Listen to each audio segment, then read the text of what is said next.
Hello guys at welcome back po ulit sa ating channel Stock Play. At mali po tayong mag-update, stock update guys. And yung first video natin is naka-upload na. So pwede nyong i-check guys.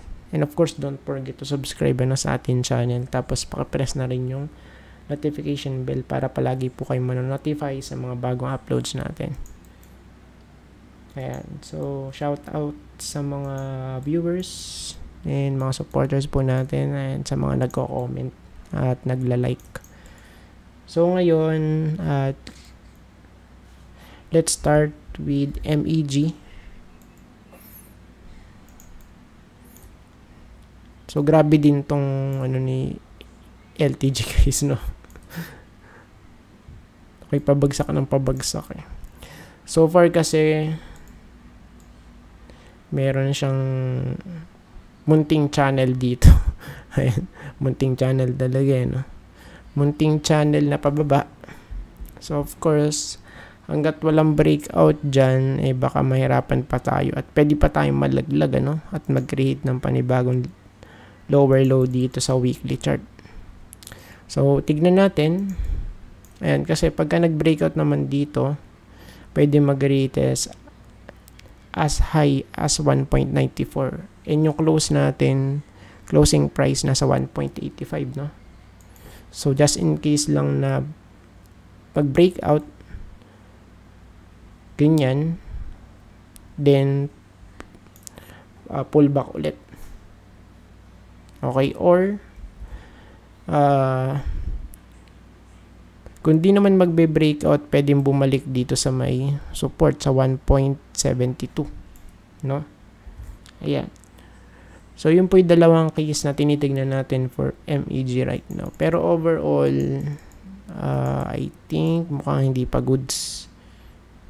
Ayan. So, as long as hindi po tayo nakakapanik dito sa resistance na to. Ayan. So, ito kasi magiging problem natin right now, no? Ayan. So, kung makapanik naman, edi much better. Okay, tas ganyan, then push. No? Ayan.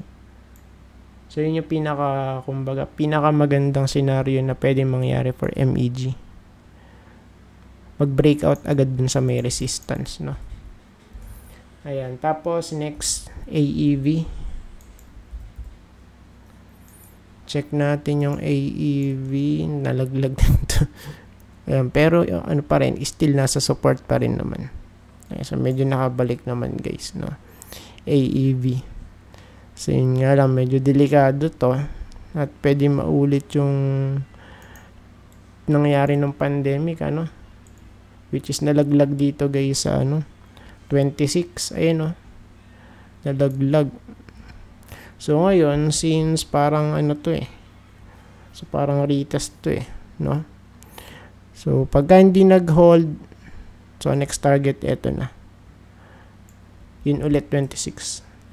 Yan, kasi maghanap ng for sure, maghanap na support yan. No? No, ayan. Lower highs, lower lows, it means bearish. AEV bearish to. Ayan. Tapos, next, FGen. So, ito naman para siyang stable coin,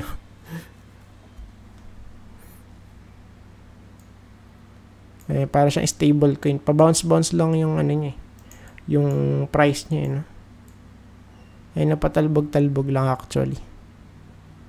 Ayun, tapos dito medyo naging medyo naging maliit na yung pagtalbog. Naging tight, guys. Ayan. So far, nasa support naman. Tingnan natin kung mag-hold, no? So, yung first case, yun nga, since nasa support, pwede tayo mag-bounce as high as sa may resistance 19.9. Okay, kasi dito nare-reject. 1, 2, 3. So, tries na dito. Yan yung pang-apat. Ito, guys. Still rejected, no? Ayan. So, tignan natin for this one. Or, yung worst, So, pwede pa malaglag as low as dito guys. 15.17. No? Ayan. So, tingnan natin. Pero, overall, since sideways naman kasi ito, for me, 50-50. 50-50 to. Kasi sideways siya eh. So, yung confirmation na magiging bullish to pagka nag-breakout. Ayan. So far, wala pang magandang setup. So, ang medyo maganda lang is nasa support siya. No? Right now. Ayan, next, P-Gold plus 3. For pure gold, so retest lang dito kasi. Retest. And tingnan natin kung babalik sa may support.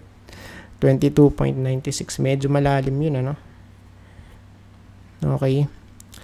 So, ngayon, bullish ba? Of course not. Why? No breakout. Kasi ito yung ano niya.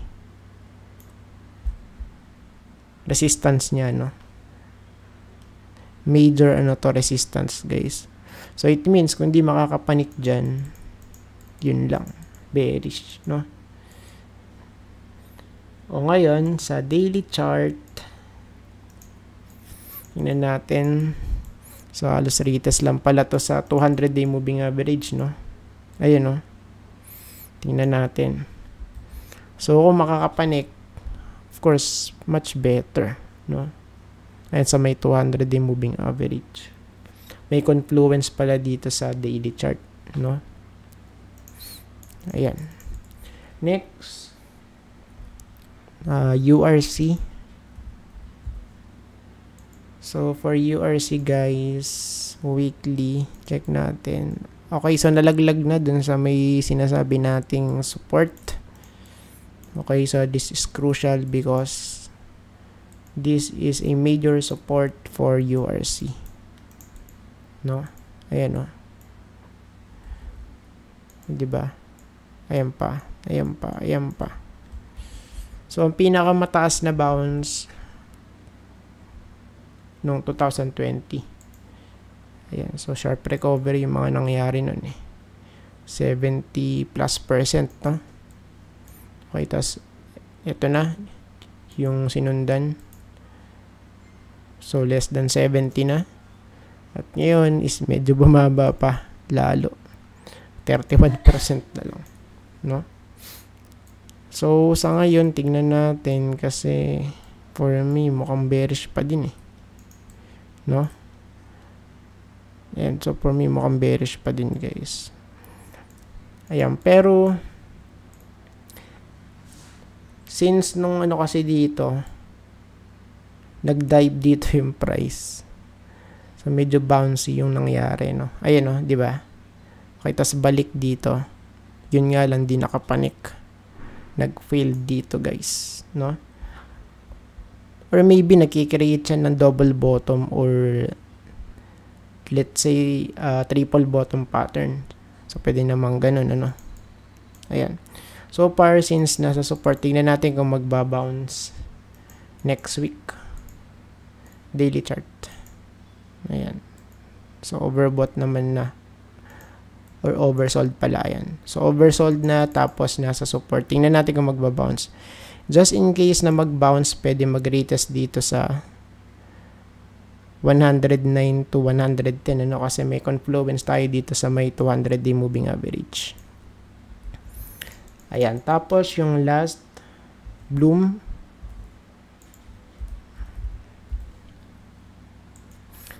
So, for Bloom, guys, check natin. Mukhang bearish. Okay, sa unang tingin ko palang bearish na. Ayan, so I think malalaglag tayo dito, no? 6.75, malapit sa may trend line. Kasi triangle pattern to, guys. Ayan, no? So, triangle pattern to, mga idolo. Ayan, tapos ayan, mga touches.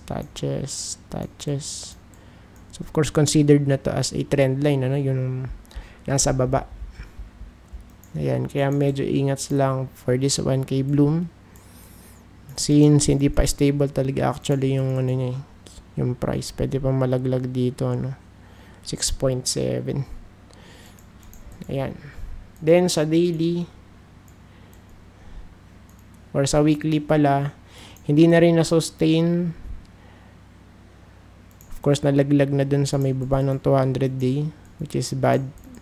Ayan, pero tingnan natin hanggang dito sa ano, yung sa may sinabi natin sa may trend line na to. Ayan. So, pagka na-hit to, expect natin pwedeng mag-bounce yung area na to, guys, no? Ayan. Tapos, daily,